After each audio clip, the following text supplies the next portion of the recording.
Welcome back. In this video, we're going to talk about views on document libraries. Setting up, maintaining, and managing views can be a great way to sort information in your document libraries and help you and the team around you find exactly the content that you're looking for. Let's go to our company documents library. Remember when we set up our content types, we included some custom fields, things like fiscal year, whether or not the expense was incurred in the field, if it's an expense report, whether or not it can go through standard approval processes, etc. But notice when we go to our document library, those custom fields don't appear. And that's because by default, our document libraries are only going to show us the out-of-the-box fields, things like name, the modified timestamp, and who the last modified author was. But we can easily add these fields into our current view. All the views this document library currently supports are listed here under this drop-down. Notice that we just have one default view called All Documents. Well, let's go edit this current view to add in those fields. We can go edit our All Documents view. And notice when we do, we're presented with a number of different fields we can display. To make this view a little bit more helpful, let's turn on the content type so we can see what document types we're working with. Let's also add in fiscal year.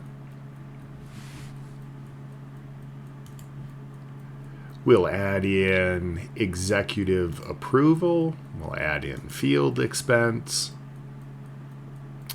We'll add in our level of importance. And let's also throw the version. Notice we could change the order of these fields if we want to. We're also given other options like how we want to sort our data, if we want to apply any filters to our data, and if we want to set up any groupings in our data.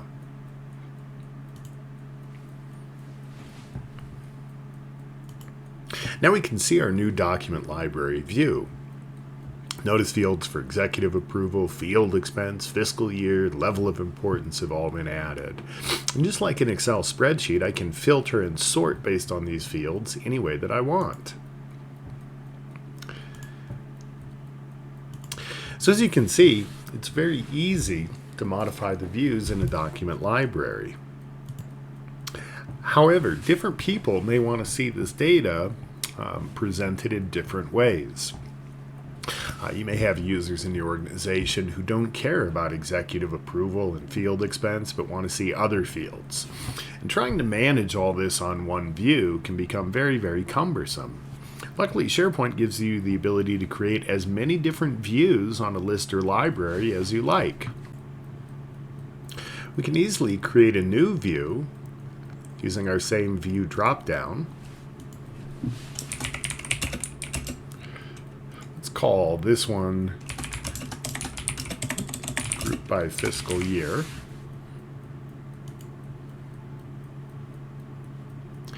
And now you see we have a new view that we can go in and edit any way that we want. So let's go ahead and group everything up by fiscal year. We'll go to our Group By section and choose fiscal year as the field we want to group by. Notice now I have two groupings in my document library under this view, 2019 and unassigned. Notice if I switch back to the All Documents view, this grouping goes away. And furthermore, notice that each different view in my document library has its own unique URL. So I can always select the view I want to share and then send it to other people so they can see the data the same way I am. So this has been a real quick overview of setting up and managing views in your document libraries. Again, this can be a great way for many users in the organization to come create the views that they like, that present the data to them in the most efficient way possible. And that way everybody can use one large content repository, but still see that data presented in the way that is most helpful to them.